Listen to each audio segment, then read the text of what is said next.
Hello hello, bienvenue chers amis GM pour ce deuxième épisode du Teardrop, votre podcast préféré. Alors, j'espère que vous allez bien après cette deuxième semaine. Ce que je vous propose c'est de faire un rapide retour sur la première semaine. Sur cette semaine, voilà attention, je viens juste de me réveiller. Alors je voulais faire le podcast hier mais je suis tombé de fatigue et là je me suis dit bon allez je vais quand même essayer de le faire rapidement ce matin, donc je pense qu'il va être un peu plus court que la semaine passée parce que j'ai un peu moins de temps, mais on va partir tout de suite. Donc ce que je vous propose c'est de nouveau on regarde un petit peu les match-up et puis on essaie d'en tirer des conclusions. Alors on va partir sur scoring. Alors on va commencer. Premier match-up, les éléphants contre les pirates. Alors en même temps on va aussi prendre le sheet que j'ai ici qui va nous permettre de voir un petit peu ce qu'il en est voilà, sur les forces notamment au niveau de la fantaisie. Alors les éléphants contre les pirates.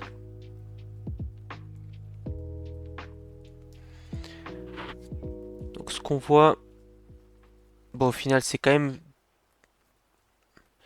une victoire 6-3 des éléphants. Les éléphants qui dans mon power ranking sont plutôt au milieu de tableau et qui jouent contre les pirates qui étaient 16e, donc on voit que ça s'est joué à pas grand chose ce match-up. J'ai regardé déjà un petit peu les stats. Alors si je fais dans ici match-up période et je mets en mode classique, ça va être plus facile de voir. Côté des éléphants, donc on a Karl Anthony Towns qui est bien revenu cette semaine. Il y a Kyle Kuzma aussi qui fait une bonne semaine pour Rémi, en sachant qu'il l'a récupéré pour une bouchée de pain. Franchement c'est pas mal pour lui. Et en fait ce qu'on a vu, c'est moi ce qui m'a frappé, c'est qu'il y a deux catégories qui ont été très très serrées, notamment les pourcentages au tir 465 à 465. En fait il y a des chiffres derrière qu'on ne voit pas parce que c'est arrondi, et c'est grâce à ces chiffres qu'on ne voit pas et que c'est Simon qui a gagné la stat. Donc ça a vraiment failli faire 7-2. Pour autant il a gagné aussi la stat des 3 points pour un 3 points Rémi. Donc disons qu'ils ont tous les deux gagné une stat vraiment à pas grand chose. Et ça équilibre un petit peu les débats. Et sinon le match-up, il y a eu pas mal de stats qui étaient plutôt serrés. Donc je pense que 6-3 c'est voilà, un résultat qui est plutôt logique au final. Alors les catégories préférées des éléphants, donc ce qu'on voit c'est il est pas très bon au pourcentage au lancer franc et aux pertes de balles. Mais après à côté de ça il a plutôt pas mal dans les autres catégories, mais aucune catégorie il est non plus monstrueux. Donc donc voilà. Pour les pirates de Simon, lui voilà c'est un peu compliqué en fait. On voit qu'il n'y a aucune catégorie où il est vraiment pas bon, à part peut-être les points où il est en retard au niveau de la fantasy. Par contre, sinon c'est plutôt milieu de tableau sur tous les restes, mais milieu de tableau un peu bas, ce qui fait que il va pas gagner non plus énormément de stats. Donc voilà, et puis au niveau des pirates, qu'est-ce qu'on peut dire? Ozar Thompson qui est toujours qui fait toujours ses styles et ses blocs. De toute façon, Simon, je pense que s'il veut gagner des catégories cette année, il va devoir faire gagner ses stats. Donc c'est pour ça qu'Ozar Thompson c'est une bonne pioche. Kayson Wallace qui joue bien. Lamelo qui revient un peu en forme de ce que j'ai vu. Là, il tire à plus de 50% au tir, donc c'est vraiment pas mal. Euh, donc voilà, laissons le temps au temps à l'équipe de Simon. Et Jordan Hawkins aussi, hein, qui fait un super début de saison. Donc vraiment pas mal de bonnes choses en fait, hein, pour Simon. Ben Simmons qui s'est blessé, ça c'est peut-être un peu la mauvaise nouvelle. On passe sur le deuxième match-up, les Yezubi contre les Mamba. Donc 6-2 pour les Yezubi. Alors 6-2 pour les Yezubi contre les Mamba, est-ce que c'est dû au fait que c'est les Mamba qui sous-perfent, ou alors est-ce que c'est dû au fait que c'est plutôt les Yezubi qui sont bons? Moi ce que je dirais c'est que c'est un petit peu les deux. Les Mamba là sur mon power ranking il est avant-dernier de la semaine. Donc on voit que bon, il a quand même Jalen Duren qui est blessé, donc vu ses premières semaines ça fait mal. Malcolm Brogdon aussi qui est blessé. Et à côté de ça, Euh, voilà, ça underperforme un petit peu par rapport à ce qui était attendu. Et Evan Mobley, il est un peu décevant quand même. J'ai l'impression que ça fait 2 ans qu'on dit que c'est le nouveau crack de la ligue, mais pour le moment, je trouve qu'il en est assez loin. Euh, Jalen Williams, toujours solide. Jonathan Kuminga, pareil, je pensais qu'il s'améliorerait un petit peu cette année et c'est insuffisant. Et Andrew Wiggins, c'est un peu décevant aussi, donc beaucoup de personnes qui sous-perf, et ce qui fait que là, les Mamba, ils sont un petit peu en crise avec une très mauvaise semaine. Les Yezebi, lui, par contre, voilà, il a une plutôt bonne équipe. Toujours un petit peu les pourcentages là c'est les pourcentages au shoot, alors que d'habitude il est bon, qui n'ont pas été bons, donc je pense que dans le power ranking, ce qu'on voit, c'est qu'il est, alors voilà, il est sixième alors qu'il fait une mauvaise semaine. Une mauvaise semaine dans le sens où ses joueurs n'ont pas bien shooté. Euh, et donc je pense qu'il pourrait avoir plus, hein. Donc là c'est en termes de points aussi, d'habitude il est très haut, là il est un petit peu moins haut. Voilà. Donc je pense que c'est une semaine moyenne pour Yezubi, mais semaine moyenne pour Yezubi, ça fait quand même haut de tableau. Donc, et en plus de ça, il a un peu la calendrier pour jouer la semaine où les Mamba sous perf. Donc pas mal, hein, pour Yezubi, toujours en haut du classement, on a l'habitude. Euh, à noter Kylian Hayes qui revient très très bien. Euh, Moi j'y croyais pas. Donc c'est pas mal. Caleb Martin toujours blessé, donc ça c'est pareil, hein, quand il va revenir ça va faire mal. Anunoby qui s'est blessé aussi un petit peu. Chef Curry toujours monstrueux, hein, qui lui gagne la stat des 3 points. Donc voilà, il va falloir Cameron Thomas aussi qui s'est blessé. Donc ça peut lui faire un peu de mal pour les prochaines semaines, mais j'ai l'impression qu'il a tellement de marge.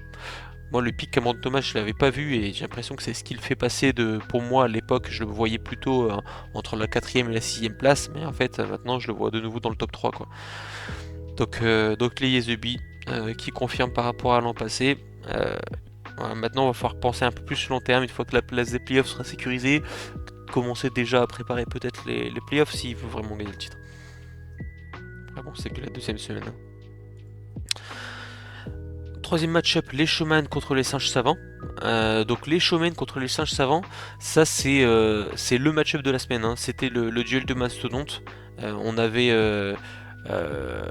d'après mon power ranking, les singes savants qui étaient premiers du power ranking et les Showman qui étaient quatrième du power ranking. Et au final, c'est les singes savants qui s'inclinent face aux Showman 5-4, donc un match-up qui était ultra serré, hein. Mais bon, c'est deux très belles semaines. Giannis qui est en. Ben, il y a Lillard qui a été blessé, qui porte les Bucks pendant cette période. Quoique qu'il les porte, mais est-ce qu'il les a vraiment portés? Parce qu'ils ont perdu, il me semble. Ouais. Voilà, il a essayé de les porter, mais il les a pas portés, hein, parce qu'ils ont fait 2 défaites pendant l'absence de Damien Lillard. Mais bon, en tout cas, voilà, même s'il ne porte pas. Voilà, il ne porte pas les Bucks, ils portent au moins les Showmen. Tyrese Maxey qui prend une nouvelle dimension, hein. Ça va être All-Star cette année, Tyrese Maxey. C'est un peu son duel, son duo, pardon, son duo de monstres de son équipe. Et à côté de ça, c'est aussi très bon, hein. On a Andrew Nembhard voilà, en fait, à Indiana, il marque 152 points. Donc même si Tyrese Haliburton il fait des super matchs, bah, ça lui laisse quand même lui la place de faire des super matchs en marquant des points et en faisant pas mal d'assists. Gordon Hayward qui fait un super début de saison. Là aussi, je vois qu'il est en 8, 6, 3, 24, mais je pense qu'il a pas dû le faire jouer tous les matchs. Alors. Parce que moi, je regarde un petit peu les Hornets et je vois qu'il fait des super matchs. Ouais, il a mis 27 points. Donc après, peut-être qu'il avait décidé de le bench, hein, mais 27 points, 18 points, 20 points, 23 points. Donc là, ça paraît pas dans la feuille de stats de la semaine parce qu'il a dû le bench, mais quand même super début de saison de Gordon Hayward. Jonathan Isaac aussi qu'il a récupéré, c'est pas mal, hein. Cameron Johnson qui revient de blessure, on va voir ce que ça va donner. Pour le moment, il est un petit peu maladroit, c'est normal. Il est encore un peu rouillé. Et les singes savants, donc voilà, c'est les showmen en fait, tout ce qu'on voit c'est qu'il y a il y a un punt. En tout cas, ça donne l'impression qu'il y a un punt sur le lancer franc. Donc, mais en fait, il est monstrueux partout ailleurs, hein. Peut-être aussi les assists et les steals où il est un peu moyen, mais sinon tout le reste c'est très bon. Tandis que les singes savants, lui, c'est le contraire, hein. C'est monsieur propre. Lui, il a aucune mauvaise catégorie, donc il les joue toutes, notamment les turnovers. Donc c'est vraiment, malgré le fait qu'il soit bon partout, il est aussi bon sur les turnovers. Donc c'est vraiment le genre de joueur qui peut vous mettre un 9-0. Les singes savants. Et en fait, bah, dans mon power ranking, vous le voyez ici, hein, il n'y a que du vert, hein. Donc il n'y a que du vert et parfois il y a du très vert, hein, notamment les styles et les assists, c'est franc où c'est très bon. Donc voilà, Monsieur Propre, et c'est notamment dû à Tyrese qui est monstrueux, hein, qui lui gagne quasiment la stat des assists tout seul. Il y a Bam Adebayo qui lui fait v'là les styles, les contres, les rebonds aussi. Quelle équipe, hein, quelle équipe. J'en avais parlé un peu pendant la semaine. Il me disait qu'il était déçu de son équipe. J'ai un peu de mal à voir comment il peut être déçu de son équipe, hein. Elle est vraiment monstrueuse. Donc t'inquiète pas, Juju. Je pense que voilà, avec les Yezubi et on va bientôt le voir aussi, mais aussi les Beluga. Je pense que vous êtes un peu le top 3 de la fantasy actuellement. Ok, on passe au match-up suivant. Les grenouilles contre les loups. Donc les grenouilles contre les loups, voilà, c'est un petit peu à l'instar des pirates, les grenouilles infernales qui aujourd'hui, on sait voilà, ils ont un effectif qui est très jeune, donc ça ne cherche pas forcément à gagner les match-up. Et du coup, ils se font rattraper par les loups qui pourtant font une semaine un peu moyenne, plutôt milieu de tableau. Après, ça reste une équipe voilà, qui est solide, donc du coup, ils mettent un 7-2 aux grenouilles. C'est un score plutôt logique, avec un Jason Tatum qui porte l'effectif, un Kevin Huerter qui revient bien sur son adresse. Fred VanVleet à Houston qui baisse un petit peu les stats quand même défensives, hein. Les styles et les blocs avant il était vraiment monstrueux. Maintenant on voit qu'il est un petit peu moins dans ses stats défensives, ce qui va faire un peu baisser sa valeur, mais pourtant qui augmente les assists. Donc ça reste solide, mais je pense il va peut-être s'améliorer tout au long de la saison. Isaiah Stewart aussi, hein, qui fait une bonne saison. Damantas Sabonis qui porte les Kings en l'absence de d'Aaron Fox avec notamment plus de 60% en shoot. Donc voilà, c'est une équipe solide. Je pense il a mis une raclée quand même au Grenouille Infernal euh, parce que c'était les Grenouilles, hein, mais à voir en fait, à confirmer la semaine prochaine. Je sais pas contre qui joue la semaine prochaine les loups.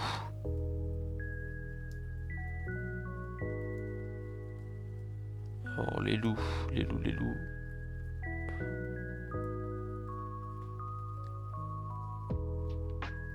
Il joue contre les showmen, voilà. Donc je pense que cette semaine, ça va être une semaine où vraiment il va y avoir un vrai test pour les loups. Parce que il me semble que là, il est premier du classement. Non, il est dans le haut du classement avec 11-7. Donc à voir s'il confirme. Donc on va partir sur les match-up.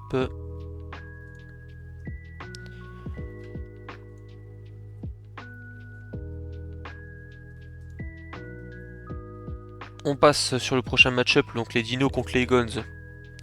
Donc les Dinos contre les Guns, c'est pareil, c'est plutôt un match-up voilà, de milieu de tableau. C'est les Dinos qui l'emportent 5-4, alors que c'est pas non plus une semaine de fou, hein, qui font. On a toujours Nikola Jokic qui porte. Par contre, il y a du mieux quand même par rapport à la semaine passée où j'étais assez dur. Là, je vois quand même qu'il y a du mieux. Il y a des blessés aussi, donc faut être.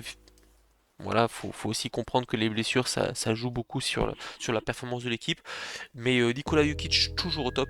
Ça, c'est pareil, encore une fois, 48 rebonds, plus de 56% au shoot, 28 assists. C'est encore une fois le GOAT, hein, de la fantasy. Julius Randle qui revient un petit peu. Donc voilà, il a chuté à 44% en shoot. Il revient un petit peu. Faut pas oublier qu'il s'est fait opérer pendant cette année, pendant l'intersaison, donc il revient un peu plus doucement. Euh, on a Zion qui, voilà, je pense aussi qui revient un petit peu doucement quand même, hein. Il est toujours pas dans ses standards pour moi. Il est pas aussi inarrêtable. Pascal Siakam qui est, voilà, toujours décevant. Alors là, il a que 17 points. Pourquoi il a que 17 points? Je pense qu'il a pas dû le faire jouer non plus à tous les matchs. Ça m'étonnerait qu'il ait. Voilà, voilà. 31 points. En fait, il l'a pas fait jouer. Bon. Ce qu'on voit, c'est que Pascal Siakam, il fait une sacrée semaine. Mais il a fait un seul match à 17 points, c'est le premier match. Et puis après, il l'a pas fait jouer de la semaine alors qu'il a planté 18, 20, 26 et 31. Donc là, je pense que les dinos, il y a peut-être un oubli au niveau voilà, du coaching, ou peut-être une coaching qui n'est pas optimale.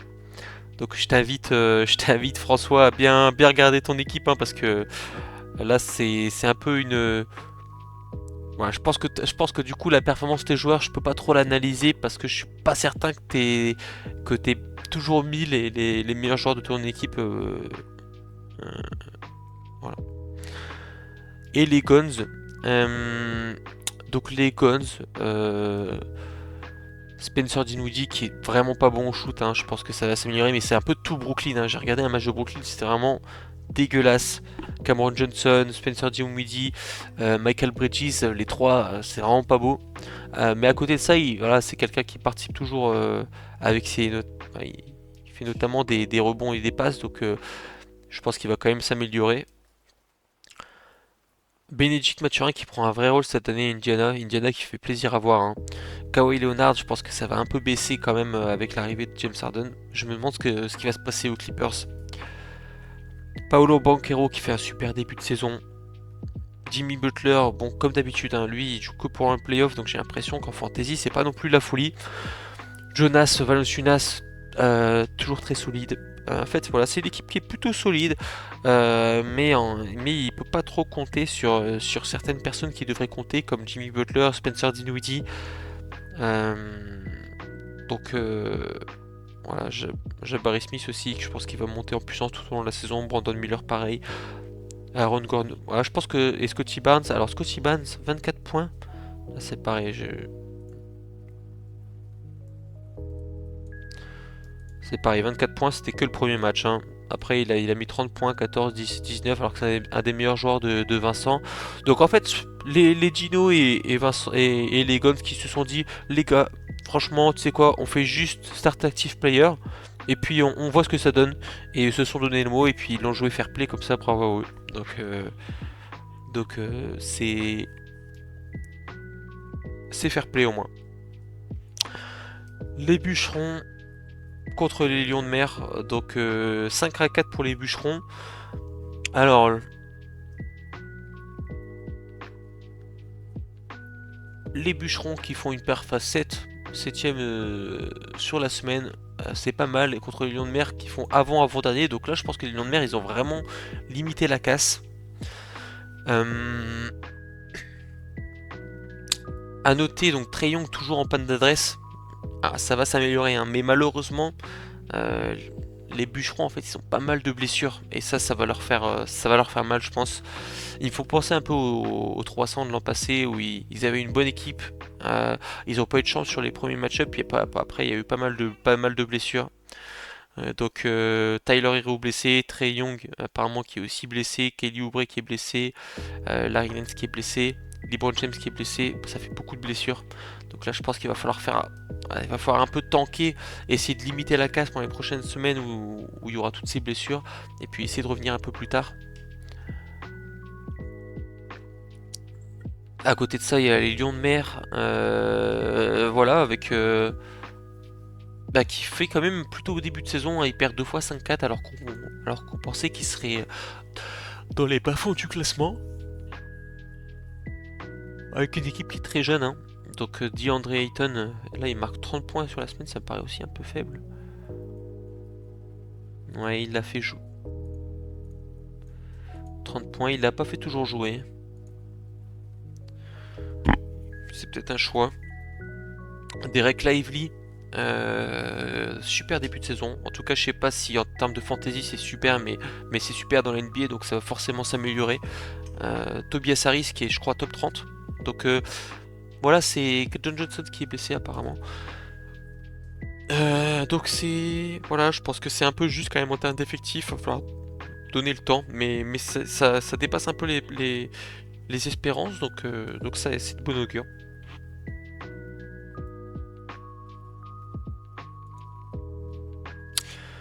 Ensuite, les renards contre les Brassams.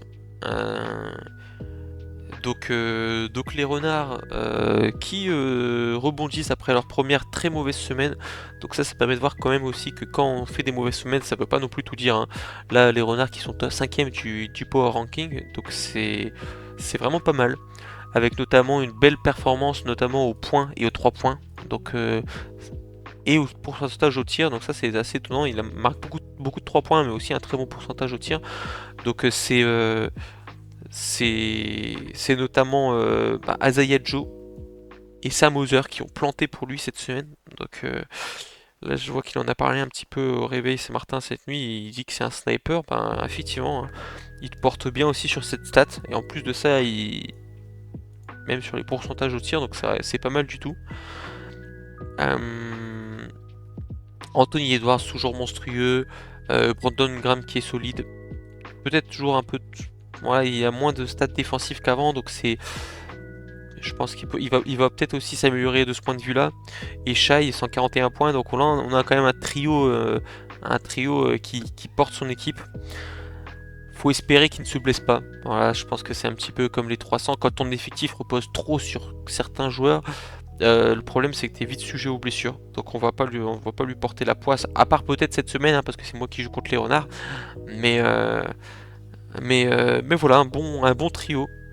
Mais avec à côté des performances un peu décevantes. D'ailleurs, Franz Wagner, je vois qu'il a que 48 points. Comment ça se fait qu'il a que 48 points?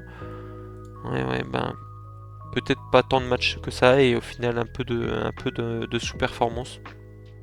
Donc voilà, je pense qu'il y a aussi Franz qui risque de s'améliorer au cours de la saison.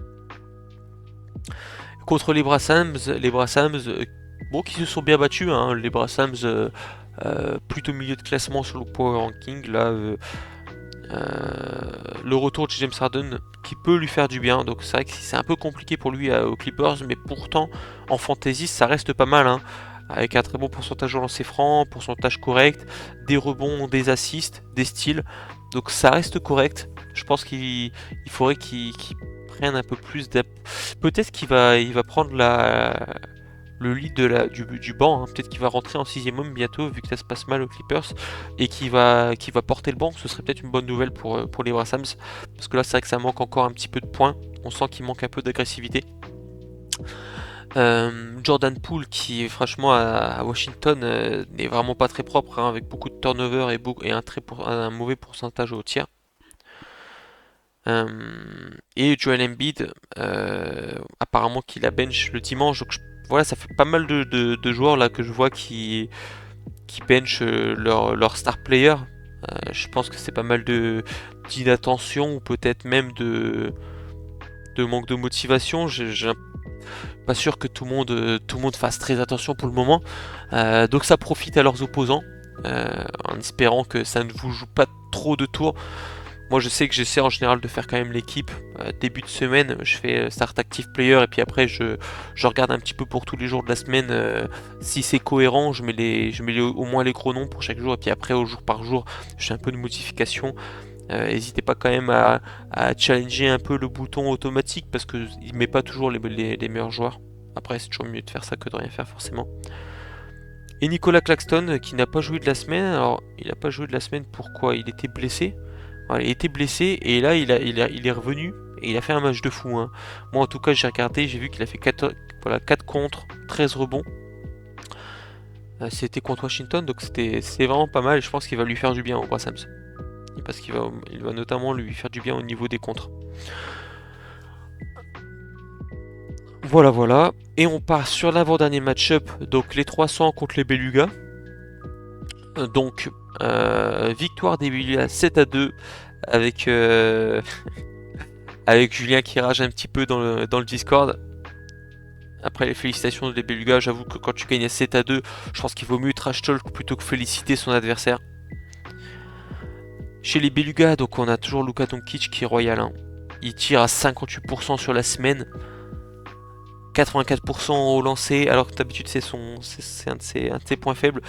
20 rebonds, 29 assists, 8 steals, c'est, je sais pas, c'est peut-être top 2 le fantasy derrière Jokic, et encore. Est-ce que c'est vraiment derrière Jokic? Je pense que ça doit se valoir, hein. Donc il est monstrueux, et à côté de ça, bah, c'est très solide, hein. Euh, c'est très solide. Tous les joueurs font des bonnes perfs, ils sont quand même plutôt propres. Ce qui fait que les Beluga ils tirent à 49,70% voilà, au tir. Donc c'est dans le top de la fantasy. Un petit peu en retrait sur les lancers francs.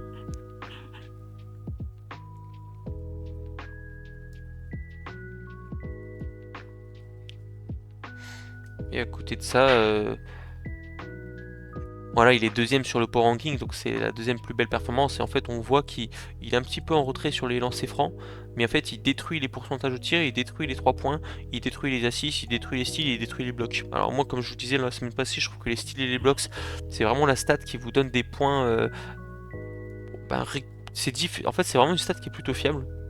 Et c'est une stat où tu peux vite gratter des points. Alors que c'est pas forcément des start players, donc là, on voit les Beluga qui est monstrueux sur ces deux stats-là. Moi, voilà, il m'impressionne en tout cas les Beluga sur le début de saison. À voir si Luka va réussir à tenir ce rythme toute l'année. Mais il est un peu plus skinny que l'an passé, donc je pense que la condition physique, elle est un peu plus là. Donc c'est possible. Les 300 à côté, ben j'en parlais la semaine passée, mais on a Anthony Davis qui s'est blessé. Donc voilà, vraiment, quand t'es trop dépendant de tes star players, dès qu'il y a blessure, ça se sent. Et là, en fait, c'est ce qui s'est senti, hein. Kevin Durant qui fait une très bonne semaine, Anthony Davis qui est blessé, donc il joue pas tous les jours de la semaine, et ça se sent. Et même Walker Kessler aussi qui s'est blessé, donc j'ai l'impression que les blessures des 300 commencent de nouveau à l'empêcher de perf, hein. Donc à voir. À voir ce que va donner, combien de temps va se donner les 300 et est-ce qu'il va vouloir un peu plus tard repartir sur un effectif peut-être un peu plus jeune, je sais pas trop, à voir. En tout cas, j'espère que pour Anthony Davis, c'est pas une trop grosse blessure. Les adducteurs. Donc il est en game time decision, ça pourrait revenir, mais malheureusement, j'ai l'impression que ça va peut-être être comme ça pendant toute l'année, donc on lui souhaite pas. Et enfin, dernier match-up, donc les plagistes contre les shérifs. Alors c'est un match-up que j'ai dominé de la tête et des épaules jusqu'au vendredi. Et le vendredi, il commence à me rattraper sur pas mal de stats. Donc c'est-à-dire que moi j'avais 4 catégories où j'avais largement l'avantage, hein. Donc c'était les catégories pourcentage au tir, rebond, blocks. Alors attends, pourcentage au tir, rebond. Non, j'en avais 3, pardon. J'en avais 3, c'était plutôt assuré. Lui, il en avait une. Et à côté de ça, tout était serré. Et en fait, j'ai commencé à avoir des blessures. Donc les blessures de Damien Lillard. Qui c'est qui a pas joué aussi?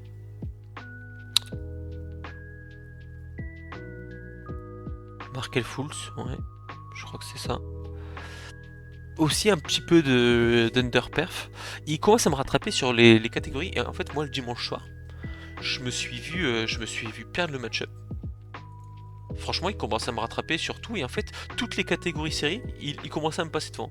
Donc, il commençait à me passer devant sur les 3 points, sur les lancers francs, sur les assists. Alors, les assists, il avait quand même pas mal d'avantages.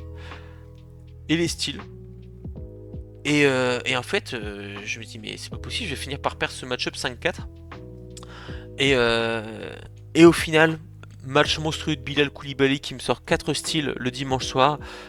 Et je gagne ce match-up avec un steal, hein.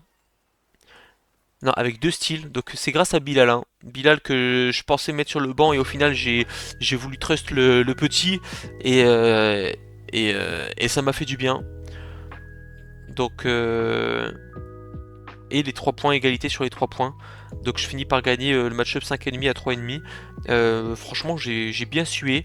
Les plagistes qui lui pour le coup a fait je pense une très mauvaise semaine avec la pire voilà pire nouvelle au pourcentage au tir de la ligue, hein. 41%, ça c'est pas un pourcentage au tir qui est habituel, hein, pour lui, c'est juste qu'il a fait une mauvaise semaine, donc forcément ça impacte aussi ses points. Et au final on voit qu'il est en milieu de tableau même quand il fait une très mauvaise semaine. Moi je pense que les plagistes franchement ils vont vraiment faire une saison monstrueuse parce que même dans une semaine sans, ils sont dangereux. Parce que plutôt propre au turnover, ils sont bons en style, ils sont bons en assis, ils sont bons pourcentage au lancer franc. Donc voilà, moi les plagistes, je pense que c'est vraiment une équipe dangereuse. Là, moi j'ai eu la chance de les jouer une semaine sans, mais mais euh, mais je pense que si j'avais pas joué contre eux une semaine sans ou une semaine sans, ben je me faisais tout défoncer tout simplement. Donc voilà, Paul George notamment qui shoot à 33% sur la semaine, alors qu'avant la semaine passée je crois qu'il shoot à 55 ou 60%. Donovan Mitchell à 33% sur la semaine, donc il met que 41 points. Alors voilà, ces deux monstres ont fait une semaine de merde. Il y a Devin Vassell qui a été blessé, je crois, et après il a pas non plus énormément joué. Et quand il est revenu, il a fait mal. Donc, donc voilà, hein, je trouve que j'ai pas eu tant de chance que ça sur la clutchitude des stats, mais ça on pourra dire que c'est le discours du coach.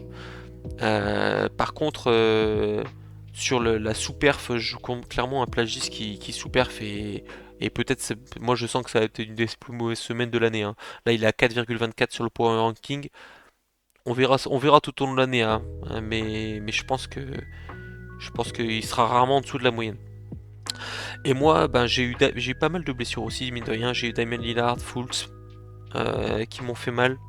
Et après, bon, je trouve que j'ai un effectif qui est très dense, qui fait que je suis quand même, je fais quand même des bonnes perfs, mais, mais à part quelques joueurs qui me surprennent vraiment bien, donc notamment Alperen Sengun qui est monstrueux, il me fait vraiment plaisir. Euh,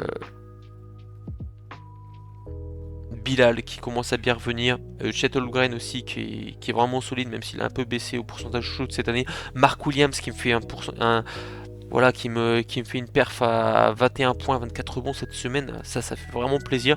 À part ça c'est assez décevant.